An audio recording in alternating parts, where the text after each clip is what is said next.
વૃશ્ચિક રાશિના જાતકો, આ વસંત પંચમી ફક્ત એક તહેવાર નથી, પરંતુ દેવી સરસ્વતીના આભારી તમારા જીવનમાં જાગૃતિનો એક ક્ષણ છે જે તમારી ચેતનાની દિશા બદલી નાખે છે.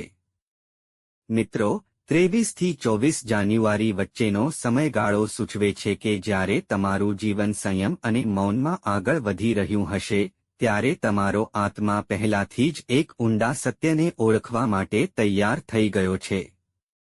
23 જાન્યુઆરીની વસંત પંચમી આ દૈવી સંદેશ વહન કરે છે, જ્ઞાનનું અવતરણ હવે અનિવાર્ય છે.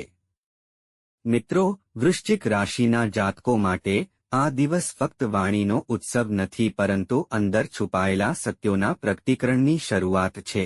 આ દિવસે લેવામાં આવેલા જપ, ધ્યાન અને સંકલ્પો શબ્દોની બહારની ચેતનાને જાગૃત કરશે. તમારા મનમાં લાંબા સમયથી રહેલા પ્રશ્નો, ડર કે શંકાને કારણે તમે જે નિર્ણયો ટાળ્યા હતા, તે વસંત પંચમી પછી આપમેળે તમારા જીવનનો માર્ગ બની જશે. મિત્રો, દેવી સરસ્વતીના આશીર્વાદ સૂચવે છે કે તે સંજોગો નહીં પણ તમારી સૂઝ છે જે તમને આગળ ધપાવશે. મિત્રો, અત્યાર સુધી સુષુપ્ત રહેલું જ્ઞાન ધીમે ધીમે જાગૃત થશે, જે તમારા વિચાર, દ્રષ્ટિ અને સ્વઓળખ પર ઊંડી અસર કરશે. મિત્રો, વસંત પંચમી પછી વૃશ્ચિક રાશિના લોકોના જીવનમાં 5 દૈવી રહસ્યો પ્રગટ થશે જે સામાન્ય હશે. આ રહસ્યો તમારા વિચારો, કાર્યો અને તમારા ભવિષ્યના પાયાને ફરીથી આકાર આપશે. તેમની અસર વર્તમાન ક્ષણ સુધી મર્યાદિત રહેશે નહીં, આ જ્ઞાન આવનારા વર્ષોના માર્ગને પણ પ્રકાશિત કરશે. આ વધુ પડતી વાતો કરવાનો સમય નથી, પરંતુ અંદર ઉગતી સરસ્વતીની અમૃત જેવી યાત્રાને ઓળખવાનો છે. તો પ્રિય વૃશ્ચિક દર્શકો, કૃપા કરીને અંત સુધી જોડાયેલા રહો. ઉપરાંત ટિપ્પણીઓમાં જય માં શારદા ભવાનીનો મધુર નાદ છોડો. ચેનલને સબસ્ક્રાઇબ કરો. વિડિયોનો જવાબ આપો. તો ચાલો તે રહસ્યો શોધીએ. નંબર 1. અચાનક નિર્ણાયક વળાંક. વસંત પંચમી પછી વૃશ્ચિક રાશિના લોકોના જીવનમાં બનનારી પહેલી અને સૌથી મહત્વપૂર્ણ ઘટના સંપૂર્ણપણે અણધારી હશે. આ વળાંક અચાનક આવશે, પરંતુ તેના સંકેતો લાંબા સમયથી બંધાઈ રહ્યા છે. અત્યાર સુધી તમે જે પરિસ્થિતિઓ ટાળી છે, જે નિર્ણયો તમે ના કહીને મુલતવી રાખ્યા છે, તે હવે મજબૂરી તરીકે રજૂ કરવામાં આવશે. આ પહેલો ફેરફાર તમારી નિર્ણય લેવાની ક્ષમતાને સીધો પડકાર ફેંકશે. તમને ખ્યાલ આવશે કે બીજાઓને સંતોષવા માટે લેવામાં આવેલા અડધા હૃદયના સમાધાનો અથવા નિર્ણયો હવે કામ કરશે નહીં. તમારા જીવનના કોઈપણ મહત્વપૂર્ણ ક્ષેત્રમાં, પછી ભલે તે કારકિર્દી હોય, સંબંધો હોય કે સામાજિક ઓળખ હોય, સ્પષ્ટતા અને મક્કમતા આવશ્યક બની જશે. આ વળાંક શરૂઆતમાં તમને અસ્વસ્થતા પહોંચાડી શકે છે, પરંતુ સમય જતાં તમને ખ્યાલ આવશે કે આગળ વધવા માટે આ પગલું જરૂરી હતું. વસંત પંચમીનું મૌન અહીં તેની અસર કરશે, ભલે થોડા સમય માટે પરંતુ ઊંડાણપૂર્વક. વૃશ્ચિક, આ પહેલું સંકેત છે કે તમારું જીવન હવે જૂના માર્ગ પર ચાલશે નહીં. આ પરિવર્તન તમને ડરાવવા માટે નહીં, પરંતુ તમને તે ગંતવ્ય પર પહોંચાડવા માટે આવશે જે તમે લાંબા સમયથી શોધી રહ્યા છો. નંબર 2. બીજી મોટી ઘટના, છુપાયેલા સત્યનો ખુલાસો. વસંત પંચમી પછી વૃશ્ચિક રાશિના જીવનની બીજી મોટી ઘટના પર ઊંડી ભાવનાત્મક અસર પડશે. આ ઘટના એક છુપાયેલા સત્ય સાથે સંબંધિત હશે જે તમે અત્યાર સુધી જોયું નથી અથવા જેને તમે જાણવાનું ટાળી રહ્યા છો. આ સત્ય કોઈ વ્યક્તિ, સંબંધ, કાર્યક્ષેત્ર અથવા ટ્રસ્ટ સાથે સંબંધિત હોઈ શકે છે. એકવાર પ્રગટ થયા પછી તમારા વિચાર અને દૃષ્ટિકોણ બદલાઈ જશે. અત્યાર સુધી વૃશ્ચિક રાશિના લોકોએ સંતુલન જાળવવા માટે ઘણીવાર સત્યને અવગણ્યું છે. પરંતુ વસંત પંચમી પછી પરિસ્થિતિઓ આપમેળે સત્યને પ્રગટ કરશે. આ સાક્ષાત્કાર શરૂઆતમાં તમને ભાવનાત્મક રીતે હચમચાવી શકે છે, પરંતુ તે તમને અંદરથી મજબૂત બનાવશે. આ ઘટનાનો સૌથી મોટો પ્રભાવ એ હશે કે ભ્રમ તૂટી જશે, અને લોકોની યોજનાઓ અને વચનોની વાસ્તવિકતા સ્પષ્ટ થઈ જશે જેના પર તમે આધાર રાખ્યો છે. આ વૃશ્ચિક રાશિના જીવનમાં આત્મસન્માન અને સ્પષ્ટતાના નવા પ્રકરણની શરૂઆત કરશે. આ ઘટના દુઃખ નહીં, પરંતુ જ્ઞાન અને માર્ગદર્શન લાવશે. નંબર 3. ત્રીજી મોટી ઘટના, ભાગ્ય દ્વારા રજૂ કરાયેલ એક અણધારી તક.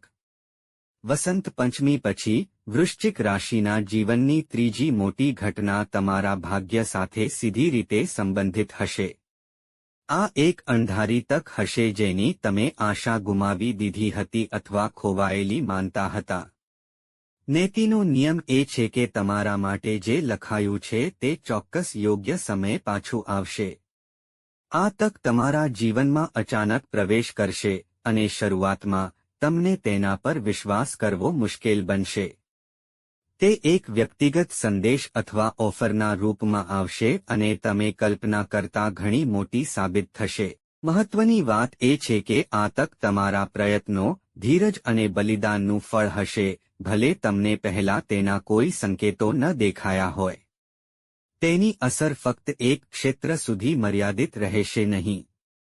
તે તમારી નાણાકીય પરિસ્થિતિ, આત્મવિશ્વાસ અને સામાજિક સ્થિતિને અસર કરશે. વૃશ્ચિક રાશિના લોકોએ અહીં એક મહત્વપૂર્ણ નિર્ણય લેવો પડશે, કારણ કે આ તક ફક્ત ત્યારે જ ફળ આપશે જો તમે ભય અને શંકાથી ઉપર ઉઠો અને તેના પર વિશ્વાસ કરો. આ ત્રીજી ઘટના સંદેશ આપશે કે નસીબ હવે તમારા પક્ષમાં છે, તેને રોકવા માટે નહીં, પરંતુ તેને આગળ વધારવા માટે.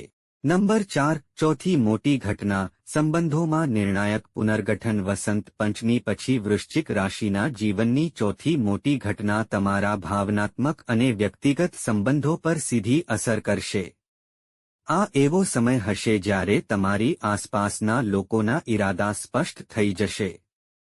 સંતુલન જાળવવા માટે તમે જે સંબંધો જાળવી રાખ્યા છે તે કાં તો નવી ઊંડાઈ મેળવશે અથવા કુદરતી રીતે સમાપ્ત થઈ જશે. આ સમય દરમિયાન તમને ખ્યાલ આવશે કે દરેક સંબંધ જાળવવા યોગ્ય નથી અને દરેક અંતર નકારાત્મક નથી. તમારી નજીકની વ્યક્તિમાં અચાનક ફેરફાર ઊંડા ચિંતનનો સ્ત્રોત બનશે અથવા વાતચીત જે તમને ઊંડાણપૂર્વક ચિંતન કરવા માટે દબાણ કરશે. આ તે છે જ્યાં ભાવનાત્મક મૂંઝવણનો અંત આવશે અને સ્પષ્ટ સીમાઓ સ્થાપિત થશે. આ ઘટનાનો સૌથી મોટો ગુણ એ હશે કે તે તમને નબળા પાડશે નહીં, પરંતુ તમને અંદરથી મજબૂત બનાવશે. સત્ય અને આદર દ્વારા દર્શાવવામાં આવેલા સંબંધો વધુ ગાઢ બનશે, જ્યારે સ્વાર્થ અથવા આદતમાં રહેલા સંબંધો પાછળ રહી જશે. આ સમય તમને શીખવશે કે સંતુલનનો અર્થ દરેકને સાથે રાખવાનો નથી, પરંતુ યોગ્ય લોકોને સાથે રાખવાનો છે. પાંચમો નંબર. પાંચમો મુખ્ય પ્રસંગ તમારા કારકિર્દી અને વ્યાવસાયિક જીવનમાં નિર્ણાયક વળાંક લાવશે. વસંત પંચમી પછી વૃશ્ચિક રાશિના જીવનની પાંચમી મોટી ઘટના તમારા કારકિર્દી અને વ્યાવસાયિક જીવનમાં એક વળાંક લાવશે. અગાઉ નિરર્થક રહી ગયેલી સખત મહેનત અને પ્રયત્નો અચાનક સકારાત્મક દિશામાં બદલાવા લાગશે. આ પરિવર્તન ફક્ત પદ અથવા પ્રતિષ્ઠા સુધી મર્યાદિત રહેશે નહીં, પરંતુ તમારી સંપૂર્ણ વ્યાવસાયિક ઓળખ અને દિશાને ફરીથી આકાર આપશે. આ સમય દરમિયાન તમને નવી તકો, સહયોગ અથવા જવાબદારીઓ મળી શકે છે જે અગાઉ અશક્ય અથવા દૂરના લાગતા હતા.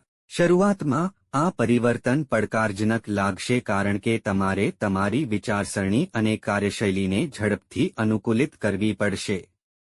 પરંતુ સમય જતાં તે સ્પષ્ટ થશે કે આ ખૂબ જ વળાંક તમારા ભવિષ્ય માટે નિર્ણાયક અને ફાયદાકારક હતો. આ ઘટના સંદેશ આપે છે કે હવે કાર્ય કરવાનો સમય છે. ડરશો નહીં, કારણ કે તમે હવે જે પગલાં લો છો તે આવનારા ઘણા વર્ષો માટે દિશા નક્કી કરશે. છઠ્ઠો નંબર. છઠ્ઠો મુખ્ય પ્રસંગ નાણાકીય સ્થિરતા અને નફામાં અણધારી ઉછાળો દર્શાવે છે. વસંત પંચમી પછી વૃશ્ચિક રાશિના જીવનની છઠ્ઠી મોટી ઘટના તમારી નાણાકીય અને નાણાકીય પરિસ્થિતિમાં અણધાર્યા પરંતુ નોંધપાત્ર ફેરફારો લાવશે. લાંબા સમયથી રોકાયેલા રોકાણો, બાકી ચૂકવણીઓ અથવા નવી તકો હવે નફાકારક દિશામાં ફેરવાવા લાગશે. આ સમય દરમિયાન તમને ખ્યાલ આવશે કે સમય જતાં સખત મહેનત, ધીરજ અને શિસ્ત હંમેશા ફળ આપે છે. અણધાર્યા સ્ત્રોતમાંથી આવકમાં વધારો, નવી તકો ખુલવી અથવા નાણાકીય સુરક્ષા મજબૂત કરવી શક્ય છે. આ ઘટના શીખવે છે કે સંતુલન ફક્ત લાગણીઓમાં જ નહીં પરંતુ નાણાકીય નિર્ણયોમાં પણ જરૂરી છે. નંબર 7. સાતમી મુખ્ય ઘટના, આરોગ્ય અને જીવનશૈલીમાં સુધારો. વસંત પંચમી પછી વૃશ્ચિક રાશિના જીવનની સાતમી મુખ્ય ઘટના તમારા સ્વાસ્થ્ય અને જીવનશૈલીમાં લાંબા ગાળાના ફેરફારો લાવશે. માનસિક તણાવ અને નાની સ્વાસ્થ્ય સમસ્યાઓ ધીમે ધીમે ઓછી થશે. આ પરિવર્તન ફક્ત શારીરિક સ્વાસ્થ્યમાં જ નહીં પરંતુ માનસિક સંતુલન અને ઉર્જા સ્તરમાં પણ સ્પષ્ટ થશે.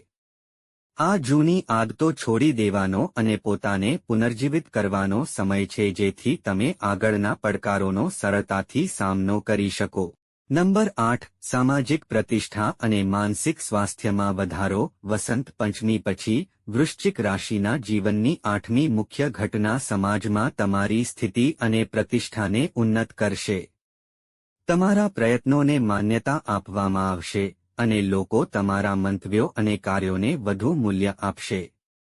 આ પરિવર્તન તમારી વ્યક્તિગત ઓળખ તેમજ પરિવાર, કાર્ય અને સામાજિક નેટવર્ક્સમાં તમારી સ્થિતિને મજબૂત બનાવશે. આ ઘટના સૂચવે છે કે પ્રામાણિકતા અને સતત પ્રયાસ હવે સામાજિક માન્યતાના રૂપમાં ફળ આપશે. નવમો નંબર, નવમો મુખ્ય પ્રસંગ, વ્યક્તિગત વિકાસ અને નવી દિશાની શરૂઆત દર્શાવે છે. વસંત પંચમી પછી વૃશ્ચિક રાશિના જીવનની નવમી અને અંતિમ મુખ્ય ઘટના તમારા વિચાર અને નિર્ણય લેવાની ક્ષમતાને સંપૂર્ણપણે બદલી નાખશે. નવી યોજનાઓ, વિચારો અને જવાબદારીઓ તમારા જીવનને એવી દિશા આપશે જેની તમે ક્યારેય કલ્પના પણ કરી ન હતી. આ પ્રતિક્રિયાઓનો સમય નથી, પરંતુ સક્રિય નિર્ણયો લેવા અને નવા માર્ગો પસંદ કરવાનો છે. આ તબક્કો તમને આત્મવિશ્વાસ, આત્મનિર્ભરતા અને સ્પષ્ટતાની નવી ઊંચાઈઓ પર લઈ જશે. તો પ્રિય દર્શકો, કૃપા કરીને ટિપ્પણી કરીને અમને જણાવો કે તમને માહિતી કેવી લાગી. જો તમને માહિતી ગમી તો કૃપા કરીને વિડિયોને મીઠી લાઇક આપો. ચેનલને સબસ્ક્રાઇબ કરો. ટિપ્પણી વિભાગમાં સાચી ભક્તિ સાથે લખો. જય શ્રી શારદા ભવાની. આભાર.